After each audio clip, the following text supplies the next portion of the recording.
Right, there you go. We're live. Hi everyone, I'm Cate Ray. I'm the author of The Younger Woman, which was out last week in the UK. And I also wanted to show you the American, or the North American, because that's out in the US and Canada, which was out last year. And just, I'm always interested how incredibly different the covers get treated. And prior to that book, I'm also the author of Good Husbands, which was also out in the UK and in the US and Canada. And prior to that, I wrote 4 books as Cath Weeks, which were all suspense books, which are kind of scattered around on my shelf out there. What's the Younger Woman about? The Younger Woman is about a woman in her 50s. It's basically a psychological thriller, but also, leans heavily into domestic suspense. And it's about a woman in her 50s who realizes that she wants to leave her husband, and all the drama spirals from there. But I'm in my 50s myself, and I noticed that there were very few women of that age in thriller books, if ever, actually. So that's what inspired me to write it, was that I wanted to sort of address that and see, where are all the 50-year-old female stories, or male stories, actually. It's a very neglected decade. So you said you got some other books under a different title, but still sort of within the crime-ish genre? Yeah, it is crime-ish, because it's not police procedurals, and they lean heavily, as I said, into domestic suspense. But there's a psychological aspect to it that also kind of makes them a psychological thriller. But yes, I've done 2 books as Cate Ray and 4 books as Cath Weeks that were all suspense novels. And also they always have like a detective or something in, but I don't do detective, in the traditional sense. What made you decide to publish these under a different name then? It was my agent's idea, actually. I'd done 4 books with Little Brown in the UK, which were domestic suspense. And my agent, I think, wanted me to move into a slightly more kind of challenging market, like to be a little bit more, I don't want to say dangerous, but perhaps a little bit edgier. So when I wrote Good Husbands, it was a rawer book, because like the other 4 books I would describe as, like gentler suspense, whereas Good Husbands, which was my debut as Cate Ray, basically at the heart of that story there was a sexual assault allegation. So it was kind of going into, like more kind of just slightly more complex territory. So we drew a line under it, and we went out as Cate Ray, and I made a splash with that book in the US. So it kind of paid off, I think, in the long run. Cool. It is. I always find it quite hard to interview people, not being no offense, when we talk about like psychological and domestic noir, because there's a smaller cast of characters. It gives you less things you can ask about without giving no spoiler. Oh yes, yeah. If you know what I mean. But this one, you open with them sort of taking their last sort of child to university, don't you? Like that feeling that I would imagine a lot of parents know. Yes, yeah. It's very much an exploration at the start of the book of an empty nest and how that feels. And that was sparked because a close friend of mine was experiencing that for the first time. And again, it struck me that it's not really spoken about enough. I think there's a lot of stories about motherhood and the challenges of motherhood, but it's very rare to kind of see somebody talk about what happens at the other end of that, when you're sort of saying, right, my children are leaving, and that's a really great opportunity for men and women to actually look at who they are now that their children have gone. So that was very much the premise that sparked this story in particular. Again, because I realised that I don't think I've ever read a book about that, that age, for women, and about that experience. Yeah, and it's interesting because it gives them it's like a good jumping off point for what then continues to happen, isn't it? Because she's kind of looking at everything else around her in her life and what she thinks of it at the very beginning because of that sort of empty nest moment. Yeah, no, and definitely, and it gives a vulnerability to, you know, to the opening book, because quite often I've noticed in domestic suspense, especially if it's set around a family, the children almost become the parents' armor, and, you know, in a funny sort of way, because, you know, quite often the suspense will come from trying to protect those children, or, you know, and try and keep the family unit together. And if you open a domestic suspense with kind of like the stage sort of quite painfully empty, then it makes that character more vulnerable. She hasn't got any props around her. She's literally just this 50-year-old woman that's got an empty nest, and everything spirals from there because of that vulnerability.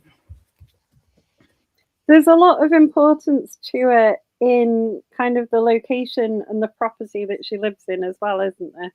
And there's a very deeply rooted sense of home and like the actual like bricks and mortar being really important. Yes, yeah. The story is really about the disintegration of her marriage, but it's also because she wants to keep the house that she lives in. And one reviewer said of the book that it feels like the house actually becomes a character in the story, and I think I can see where they're coming from about that, because, you know, most of the suspense in the story comes from the fact that she has a really strong emotional attachment to her house, and as the story goes on, you discover why. But it's not just about, you know, it's nothing to do with money, in fact, actually, and it's not just bricks and mortar for her. There's a really strong emotional connection. Yeah. I wouldn't have necessarily said the house was a character in itself, but it did feel like it was very rooted in the area that it was in, because it's kind of like a seaside thing, isn't it? So you've got this like kind of powerful suspense stuff going on in this lovely like location that's all like got yacht people and, you know, like a well-off nice area. Yeah, very much so. And it's and I think one thing that I come back to again and again in my books is that I'm always really quite interested in power, in relationships, in the way that things, especially like, you know, between the sexes. And in this story, I think the setting is quite important, as you say, because it's an affluent area, and as soon as you get into places like that, if you start looking around, you will notice, sadly, that there are quite often older men that have clearly got money with much more, you know, much younger, beautiful women. And this area that Gabby, the main character, finds herself in with her best friend, they're always kind of rolling their eyes at that sort of behaviour. So the affluence of the area is really, you know, really quite important in that way. And the cocktails that you've got on the front cover, because the story starts obviously when they're enjoying cocktails and they're in this bar and just laughing a lot of the time at this array of young women that come in with much older men. I am quite like the random cocktails you invent as well. Right. You seem to have. Did you spend a bit of time sort of making your own ones at home and trying them to see if they were? Well, yeah, obviously author research that I had to do. Yeah, I mean, like the one on the front cover is blue because it's you know, it's obviously, you know, it's a bit of a play on the fact that this is a cocktail special that they have called Viagra, and I've got a feeling that I sadly think that I didn't invent that. I'd love to say that I did, but I think I found that as a cocktail while I did my research, and just thought, what a brilliant idea for a cocktail. I mean, we like asking authors about their research, but how do you go about researching cocktails? Do you just go to a couple of pubs and try them, or was it all internet based and not as fun as we think? No, it's not as fun. I mean, I'd love to say that I was there with my cocktail shakers, and but no, sadly I wasn't, and it was all internet based. And I've got a feeling that I had the most fun kind of looking at you know, like very, very sort of specific cocktail bars. Because obviously, if you you know, if you just go and look in a pub, then there wasn't going to be much inspiration. But I went online virtually to some very strange cocktail places where they have things like Viagra. But yeah, no, I mean that's always fun. And actually, it's interesting that in the UK cover they kind of led with that cocktail glass, because a lot of the readers have really picked up on that, and the kind of fun elements within that as well. Because whilst it is kind of issue based, because there's this whole thing about older men with younger women and the empty nest and an older narrator, there's also a lot of fun in the story. And I don't think that just because something's a thriller, I don't think that you can't have fun. I think you can, you know, and I always enjoy adding little bits of humor. So I'm really chuffed that the readers have connected with the whole, you know, the actual not taking it too seriously. I got introduced to The Alchemist, which is a cocktail bar a while ago. Oh yeah, like cocktails and like cool little bits of science equipment and stuff. Which yeah, I've heard about that. Is that a chain, or is it just in? Because no, it is a chain. Yeah, because I've got a feeling I walked by one. Like, it's funny you say that. I think I walked by it last week with my brother in London, and he said, "Oh, I've always really wanted to go in there, because isn't it all like they literally like that, like everything sort of smoke coming out of the and like in like cool bits of like interesting science equipment and stuff." Yeah.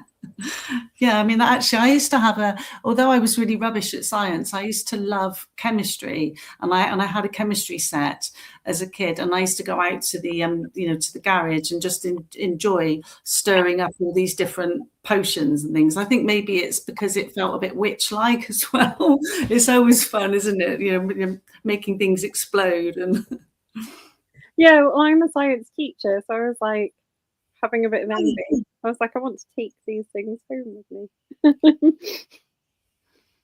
But I didn't. The fun, I think, when you were saying that, comes from her relationship with her best friend, doesn't it? There's like a really strong relationship between her and her friend. Yes, yeah, there is her and Jamila. I think again, that's something that I come back to again and again, because I'm just not, I mean, it's personal preference, isn't it? But I'm just not a fan of stories that pit women against each other. I get a little bit jaded about that, because I think there's a lot of that goes on in stories and in the media, and I'm always drawn towards stories that sort of do the opposite of that. Not in a naive way. I'm not suggesting that all women are best friends all the time. I just think it's, I kind of like to see women supporting each other, and I like stories where there are good examples of really strong female friendships.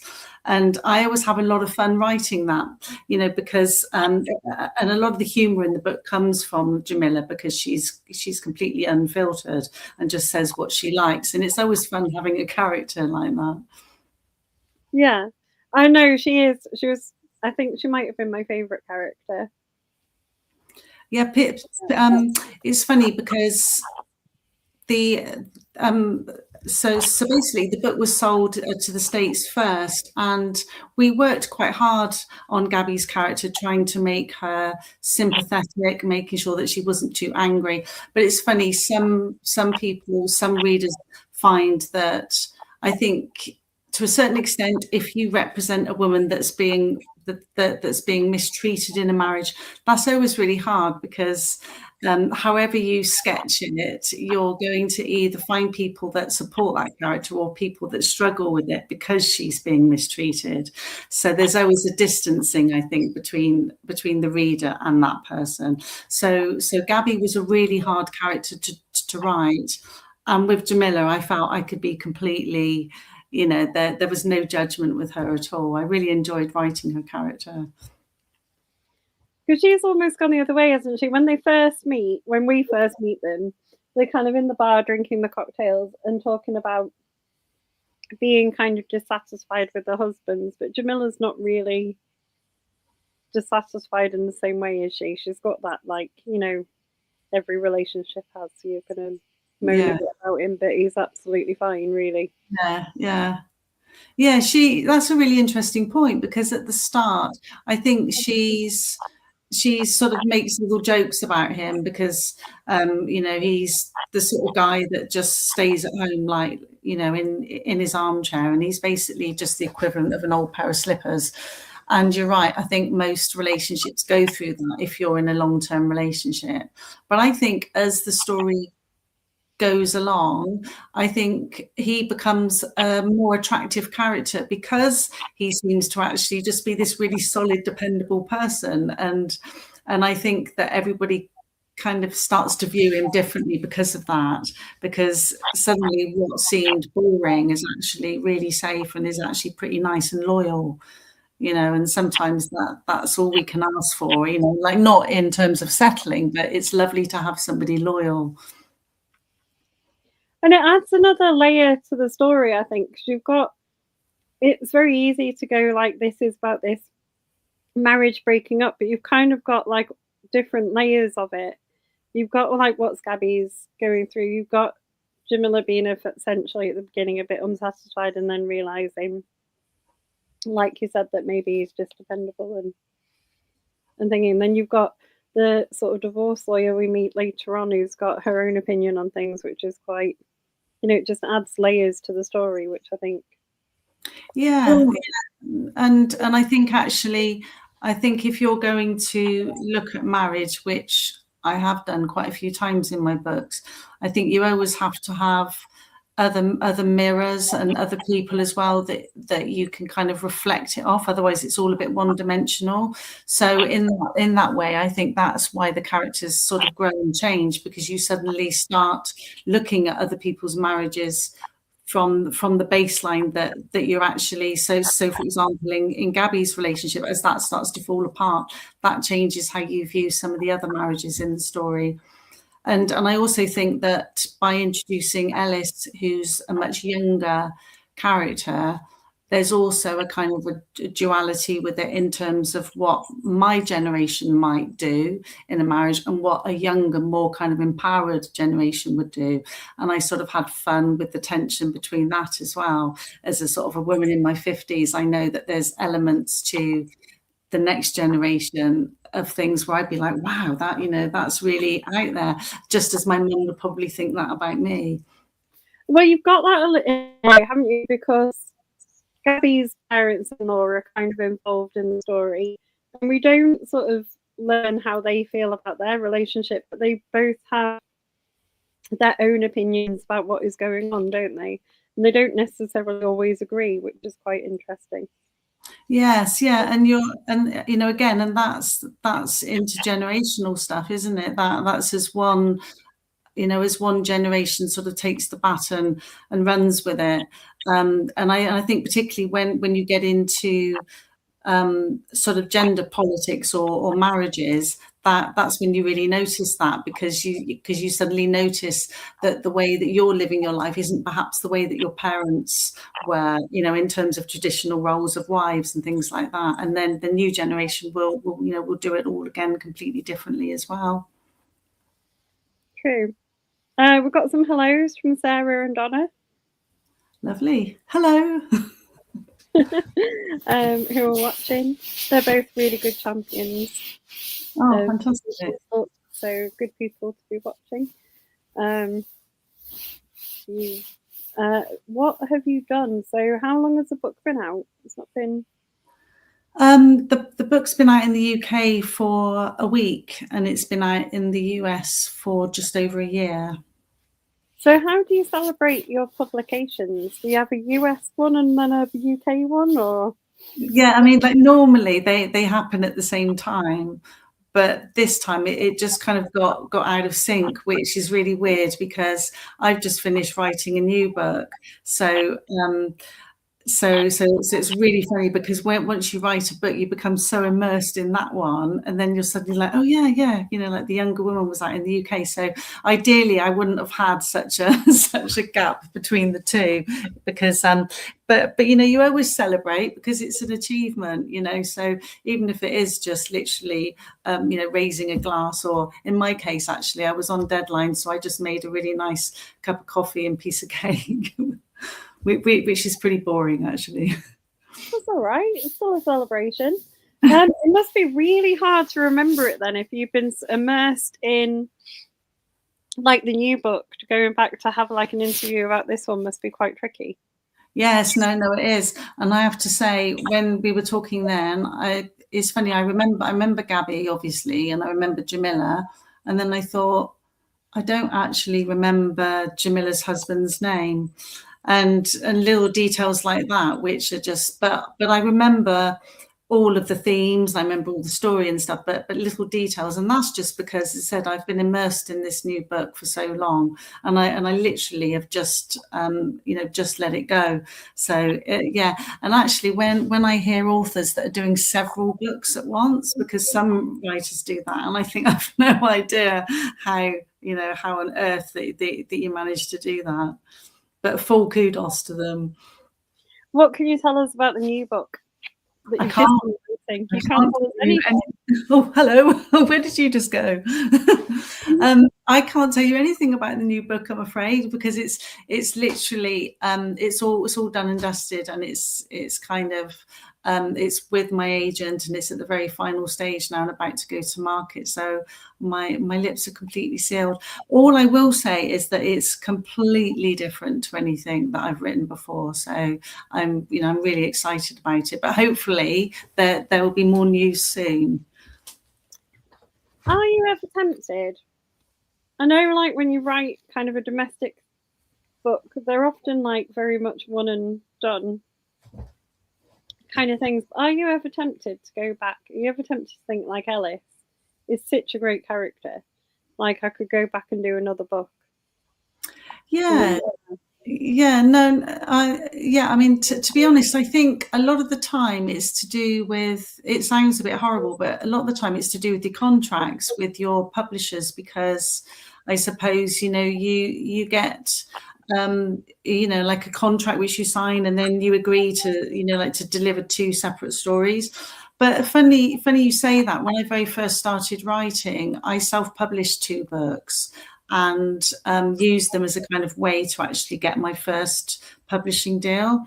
And it was a sequel because I loved the main character so much. So I think there's a natural inclination for a writer to do that, especially when you've got to know a character so well. And I actually found writing the sequel to that easier than writing a brand new book, because I already had this character so well fleshed out.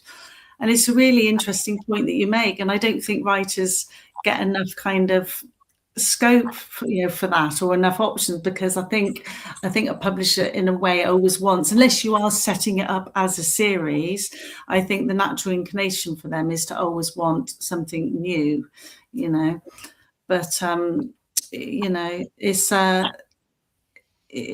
certainly something that I don't feel I've got the freedom to do at the moment anyway, unless I was writing a series. Would you be tempted into a series at any point? Well, sorry, would I be? Would you be tempted to sort of pitch a series at any point? Yes, possibly, but it's quite hard for me in my genre, though, I have to say, because I think unless you're writing fantasy or you're writing procedurals, where, I mean, and obviously they lend themselves beautifully to it, because you typically have like a detective where they're getting lots and lots of cases. It's really hard in domestic suspense, actually, so I'm not sure that I would be able to think of a way to do it, because obviously there's only so many suspenses that one poor family can have, and normally the whole psychological thriller thing is about how much misfortune can one person take, this poor person, and quite often they're ordinary, and it's just this terrible thing that happens to them. So obviously to actually keep repeating that is, I can't think of a way that would work. But if you can think of one, then let me know. We will. Where do you source your ideas from? What gives you the inspiration? It's always everyday life with me.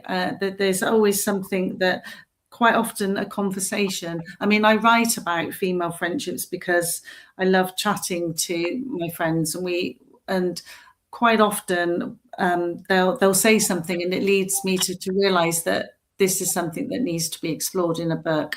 So one of my really good friends, Sally, this book's dedicated to her, the younger woman, because she was telling me about how she felt about having an empty nest.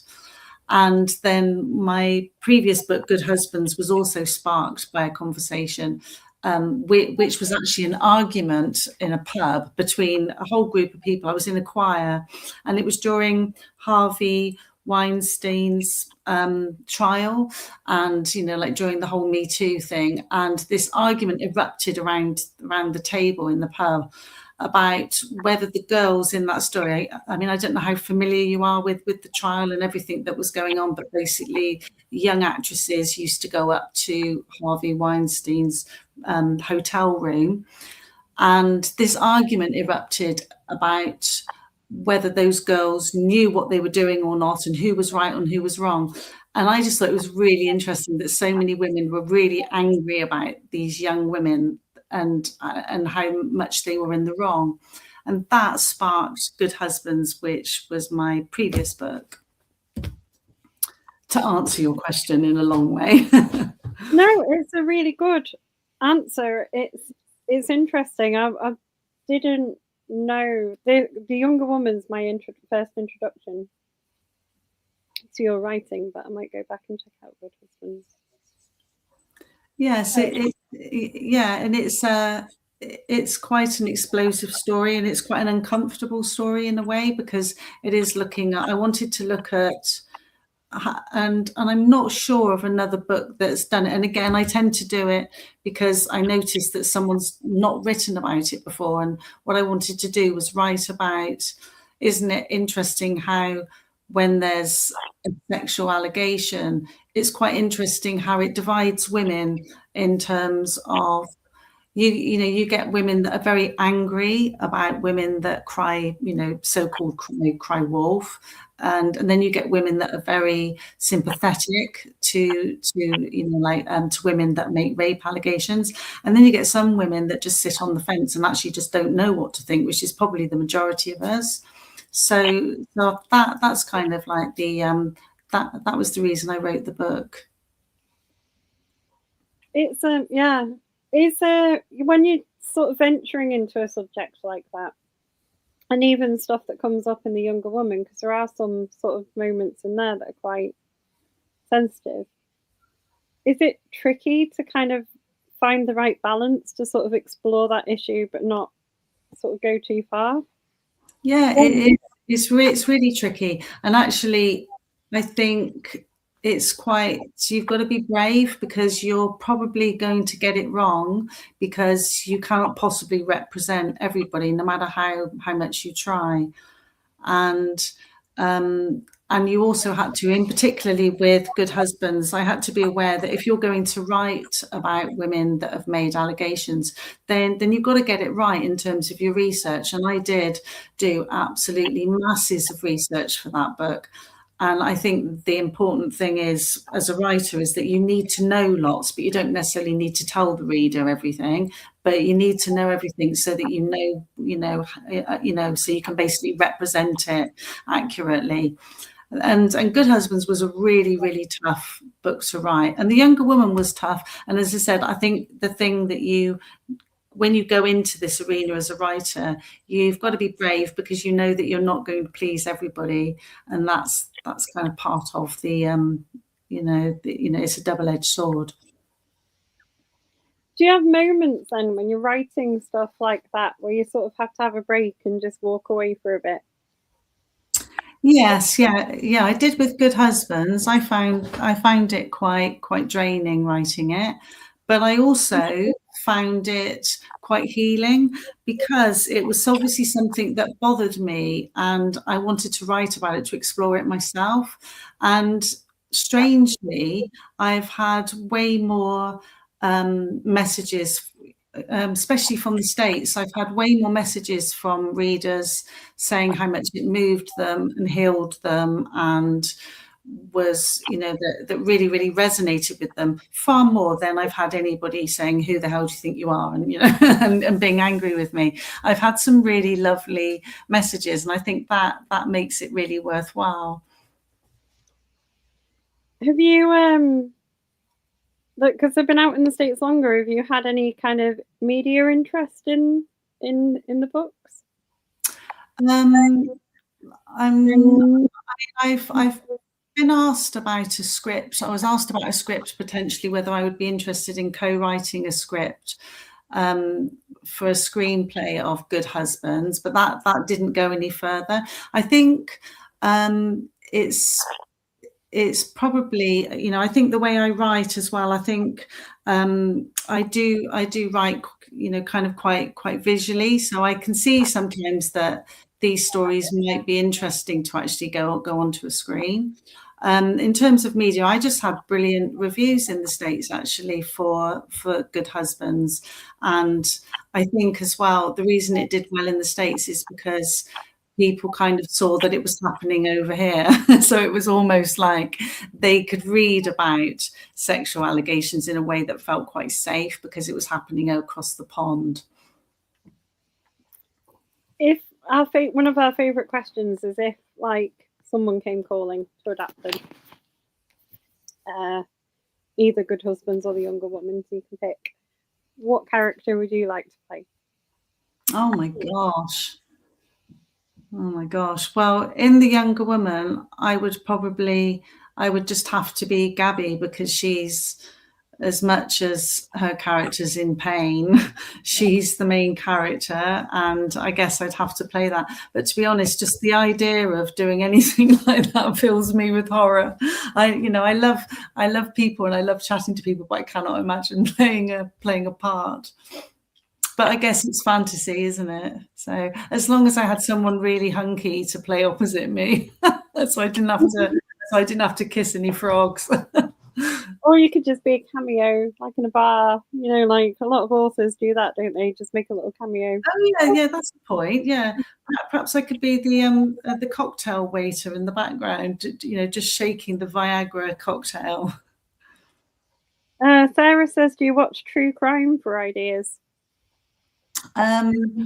I don't, because although that's a brilliant question, and I know it's really popular to do so. In fact, my agent, she's really into true crime. So quite often when she's editing my work, she kind of gives me lots of insight in that way. But in answer to your question, Sarah, I don't, because I'm such a wuss. I can't. I have to stay away from things that are too, which I know sounds strange because I wrote about sexual assault, but I can't. I'm too much of a sponge, and I think if I get too much into true crime, it disturbs me too much. So I'm more likely to draw on real life in terms of conversations around me, because I guess I can handle that. That's interesting. So are you a crime reader? No, I don't read crime, but I do read psychological thrillers. So one of my favorite writers, or one of my favorite books, was The Silent Patient. I really liked Alex Michaelides, and I'm just about to read The Maidens of his. So I really like psychological suspense, which is, I guess, makes sense because that's what I write. I don't think I've ever, apart from a couple of Agatha Christie's, I don't think I've ever read any sort of police procedural or detective-based books. So I guess you kind of read what, you know, I guess you write what it is that you read as a reader, you know. So one of my favourite questions to ask, in fact, I ask every person in every interview this, is what have you read recently and really enjoyed? Well, this is going to be slightly embarrassing, but what I'm enjoying at the moment is a Danielle Steele book, which I am slightly embarrassed to admit. But the reason for that is because I find when I'm writing, my latest book that I've written, because it's quite dark and kind of twisty and mind bending, I find I have to. I almost need like a palate cleanser, and I almost need to read things that I can just enjoy. And Danielle Steele, I discovered quite recently because we have the same agent in the UK. And anyway, so I started reading a couple of her books as a sort of a guilty pleasure. and I've been really enjoying them, only because she does something. It's quite easy, I think, to sort of turn your nose perhaps at Danielle Steele, because she's, it's in, a sort of quite a fluffy category, but she does something that I think few women writers can do, which is that she sort of, I know it sounds cheesy, but she sort of captures the female spirit in a way that's quite universal.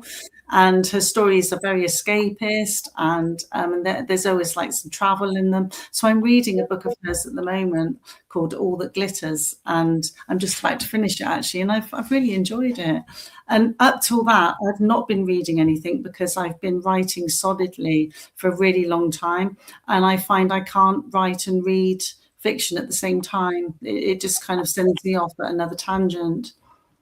So yeah, I'm a self-confessed, slightly embarrassed Danielle Steele fan. That's all right. Donna says there's nothing wrong with a palate cleanser book. No, and I think we definitely all need that. And I've never been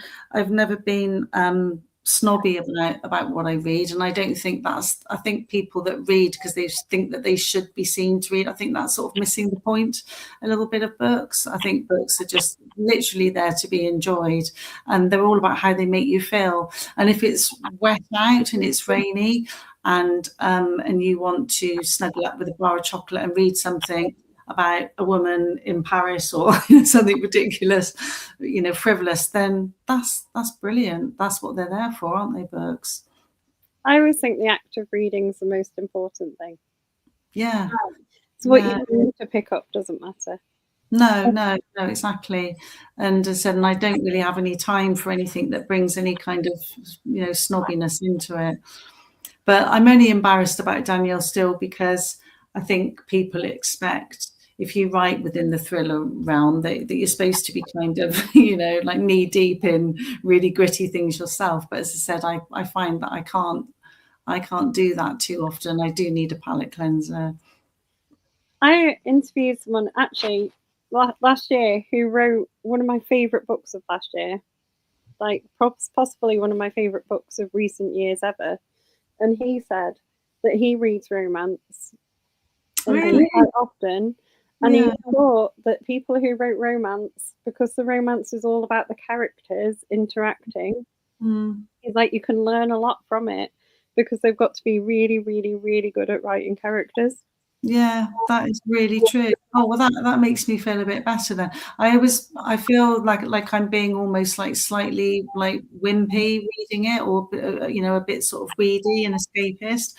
But it's really true. And actually, Danielle Steele, I think the reason that I'm drawn to her is because, as I said, she manages to it's almost stereotypical in a way, but she manages to kind of paint a woman which is sort of like every woman. So in a way that you can go to a football crowd and stereotypically sort of feel the male energy of that, Danielle still manages to do that in her stories, and I think that's a real that's a really clever thing to be able to do, even though her books are deceptively simple. But you said you also like to explore that aspect of like women supporting women and stuff in your book, so it does make sense.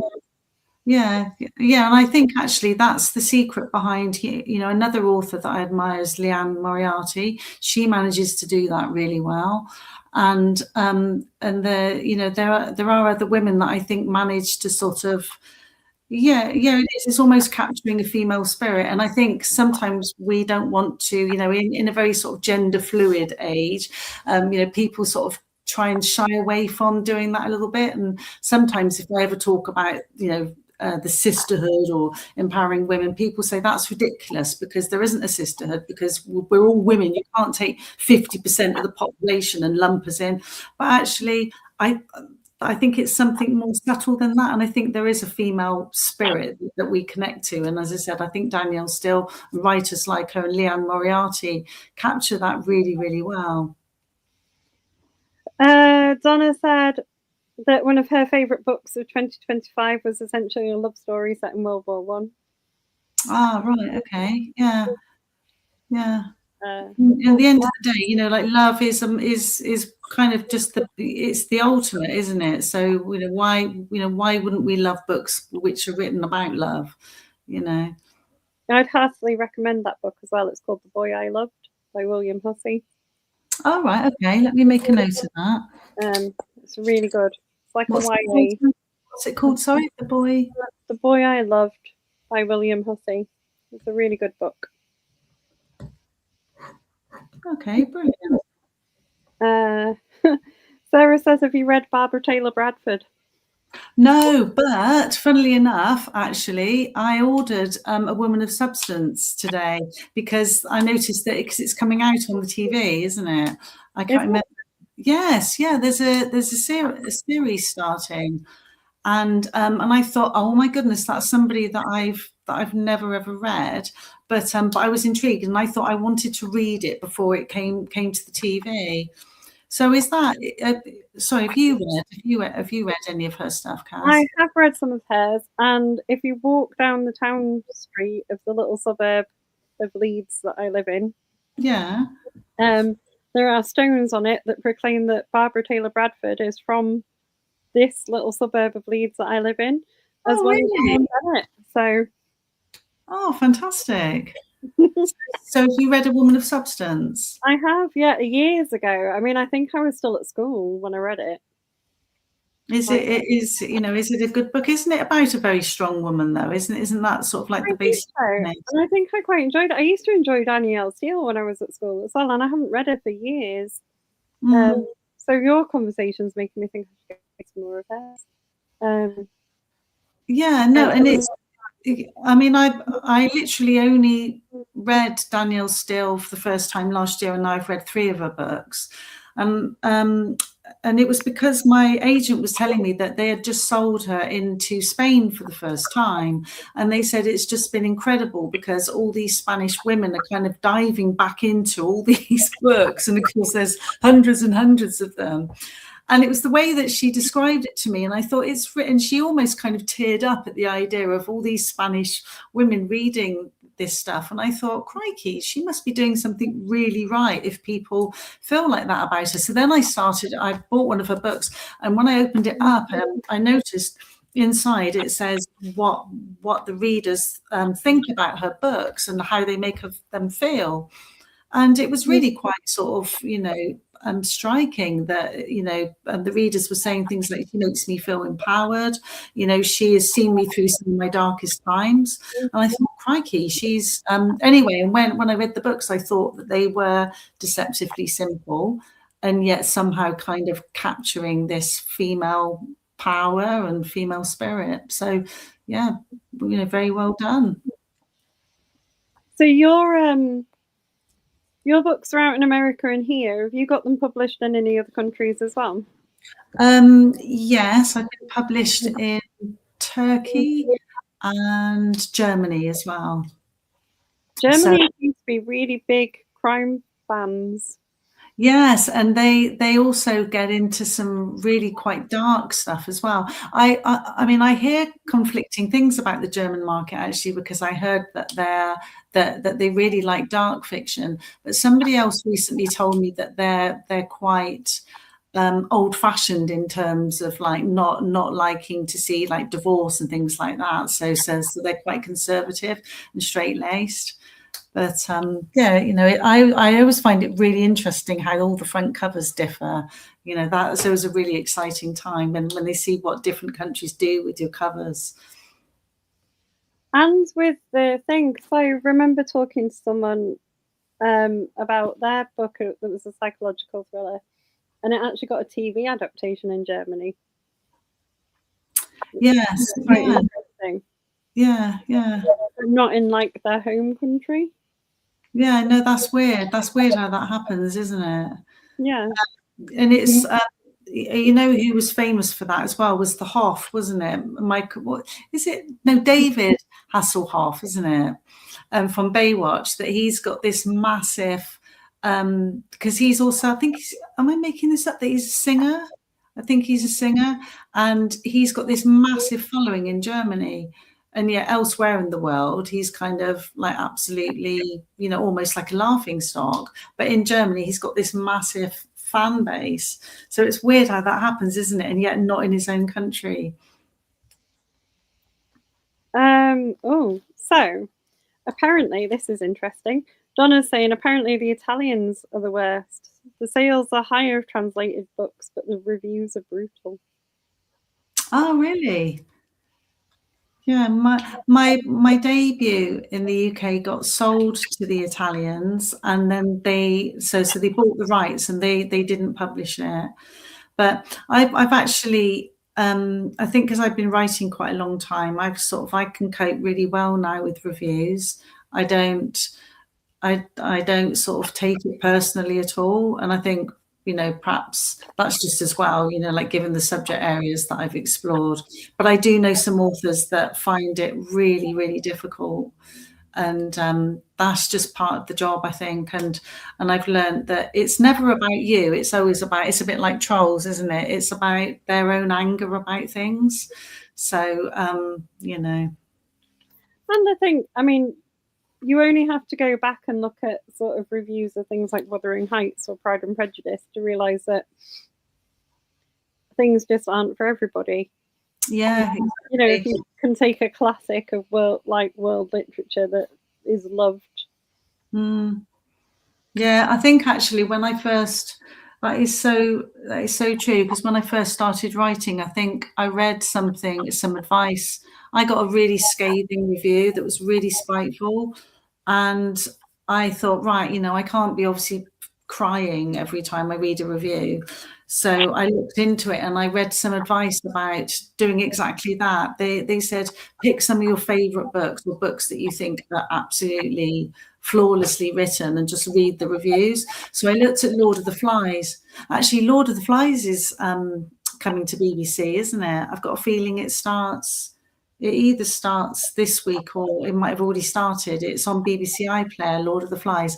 Anyway, I studied that at school and thought it was just an absolutely brilliantly written book. Yeah, and the absolutely hideous reviews it's got on Amazon, and it's really quite shocking, isn't it? But it's quite, like you say, that you cannot write for everybody and you can't please everybody. And I think that experience though taught me that I'm not going to take anything, you know, to heart, because I just won't write again, you know. No, I mean, we want you to keep writing. So don't take these things to heart. No. Are you doing any in-person author events this year? Going to any festivals? I'm thinking of actually going out to Thriller Fest in New York. So that takes place every May. I went 2 years ago and I spoke on a panel at that, and that was really, really good. And it's nice going out there because like the American market's really exciting. So I might be doing that. In terms of the UK, I don't know yet, because it's all going to depend on what's happening with this new book that I've just, you know, and I've just signed off on. But on my website, it always talks about, you know, I've got a little section there, so I will post any exciting updates. Cool. Donna says that Lord of the Flies has started and it's brilliant. Oh, it's already started, has it? Oh, fantastic. Yeah, no, I've recorded it actually, because I've got two sons and they both studied it at school and really loved it. So I messaged them because they're both at uni at the moment, and I said I'll record it, so I'm not allowed to watch it yet. But I said that we'll wait and we'll watch it when they come home at Easter. Nice. This is good. I don't have a TV license, so won't be watching it. Oh, I not watch TV. Well, I've got a lot of reading to do for the author chats. Yeah, no, that's true.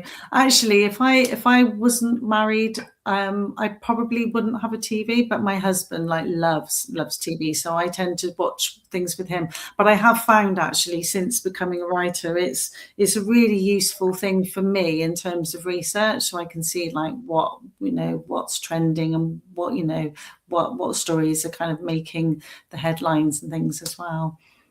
Well, I mean, that'll give you inspiration, won't it? Beyond just like the conversations with your friends and Yeah, yeah, no, definitely. I did a few years ago, used to watch like like Channel 5 or Channel 4.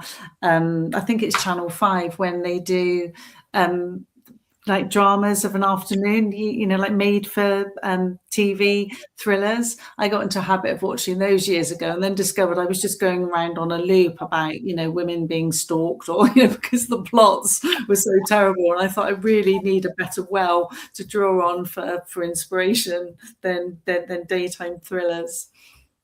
Wow. Yeah, I can't remember the last time I saw a daytime thriller.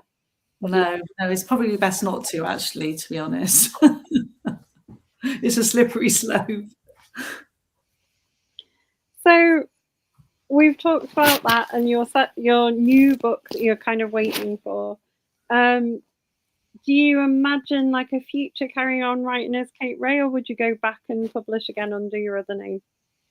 Well, my real name is Kath Weeks, so my debut was as Kath Weeks, and I suspect that Kath Weeks will rear her head again at some point. It's been quite funny having Kath and Kate as two sort of personas. It can get a bit confusing, and at first I was really uncomfortable with it, but I'm just used to it now. And as a little girl, my dad used to quite often call me Kate, so it wasn't a weird thing for me to be Kath or Kate.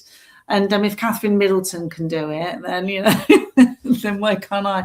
But I think there is some talk about perhaps that I will explore Kath Weeks again at some point. Yeah. Yeah, I mean, I guess you've kept your name quite close, which helps. For some authors change and publish under a different name, and it's like dramatically different, isn't it, to their actual name? Yeah, and it's not, as I said, it's literally one letter away between Kate and Kath, and it's not, and I answer to both anyway, so it's not been that strange for me. The only thing that you don't ever want to do is kind of like confuse readers. So whatever happens in the future, I'll always make sure it's really, really clear about who I am, and and how to find me. And you said you got an author website. Does that have a lot of that information on? Yes, it is actually under cateray.co.uk, so it's under my current writing name. But yeah, all my information is on there, so all my contact details and anything, any news and events and things like that. So if we find out that you go into any pulp festivals and things, we can follow you on there and find out. Yes, and I'm also on. I'm mostly on. I'm not a massive, social media person, but I do use Instagram quite a lot. That's kind of like my main place to be. So so you can always find me on Instagram as well. Cool. Yeah, I guess it's like social media is a double-edged sword for authors in a way, because it is useful to like get your presence out there and do things like this, and talk about your books, but it probably is a really good source of procrastination as well. Yeah, it is a useful place, and said, and you can get, particularly for me, because I've got an audience in the States as well, so that's absolutely fantastic, being able to do this kind of thing, but in America as well. So that side of it is fantastic. But we all know what the downside of social media. And it's no different whether you're looking at it personally or professionally. I think there are aspects of it that can be quite negative. The worst thing for me, I think, is just the amount of time that you can spend on it, that you can get sucked into, and time when basically you could be writing, so I try to sort of keep it in its place and not spend too long on it, so that I can actually do what I'm best at doing, which is writing. So I would love to say I did that, but I started a book club, and that takes up quite a lot of my time. I'm just at the corner of the screen there, the tower of books next to you there. I can see them. Yes, you are literally the lady living amongst her books. They're all red books. Are they? That's a pretty impressive tower. Yeah, it's mostly comics and things. do you declutter regularly, or do you keep everything? I try to declutter, but I would never give away a signed book. Mm. So a lot of these are either like comics that belong to me and my husband, and maybe are being kept because we've enjoyed them, or signed books. So whereby like sort of some of my signed books are up there, and a lot of them are along the bookshelves that they're stacked from. Oh my gosh! Wow. Which Yeah. is a problem for decluttering. Yeah, no, well, I've actually become quite brutal about it, and I've started doing a one in, one out on my bookshelf, actually, much to my mum's horror, because she loves, keeping all her books. But I've had to, because especially as an author, you get sent books, obviously, well, like you do, you get them to read and to review, and you just get so many of them. So I've started being a bit, strict now, and if one goes in, one has to go out. I've got a New Year's resolution that I've got to read 5 books off my TBR pile, which is over here. You can't see that one. Before I can buy a new one. Tough love. So working so far. I was going to say, how many do you read how many do you read a week or a month? Perhaps a month's a better question. About 20 books a month. Crikey, that's really good. I'm going to say, but yeah. Crikey. That is really impressive. It's handy for when you do these. You have to keep reading books for the author chat. You can keep up to date. You have got 3 minutes left. Would you like to remind people who are watching and have enjoyed the chat what they're going to go away and buy? Right. Well, so this is my latest book, The Younger Woman, which was out last week in the UK, and you can get it at all good bookstores. And then there's also, before that, there was I've only got the American edition of it, but I'm also the author of Good Husbands by Cate Ray. And if you really want to go back a little bit further, then you can find any of my books as Cath Weeks. So my debut was Blind, then I wrote Mothers, and then I wrote The Wife's Shadow, which is this one. That was probably my scariest one, Cath Weeks, and also Friends Don't Lie. So they were all they were all featured in the media and had some great reviews in the Evening Standard and in the Sun. So if you do want to stay in touch with me, then please follow me on Instagram or check me out at my website. Fabulous. Donna and Sarah are having freakouts at the thought of getting rid of books. Oh yes, yeah. They're not. It's not going to happen in their households, I don't think. I'm cruel about it, aren't I? Well, actually, I think it's it's really personal, isn't it? Because once you fall in love with a book, often there's an emotional attachment, so it feels wrong to get rid of it. I completely understand. I like a reread as well. Yes, I really enjoyed a book. I like to go back and have a reread. Yeah, no, definitely. And it's funny how it's never quite the same the second time or third time either, is it? And then we'll finish off with this quote from Donna because it's really nice. She says she's enjoyed this and will definitely be checking your books out. Oh, that's lovely. Well, it's really nice. Thank you for joining us, Donna. And it was Sarah as well. Was Sarah? Yeah, Sarah was watching as well. Lovely. Well, there were people who were giving us comments, so I'm sure there are other people watching too. But okay. Thank you so much for joining us. Well, thank you for your time, Kaz, and I shall leave you to your leaning book tower. It is safe, I promise. Well, thank you very much for your time. It was really lovely to meet you.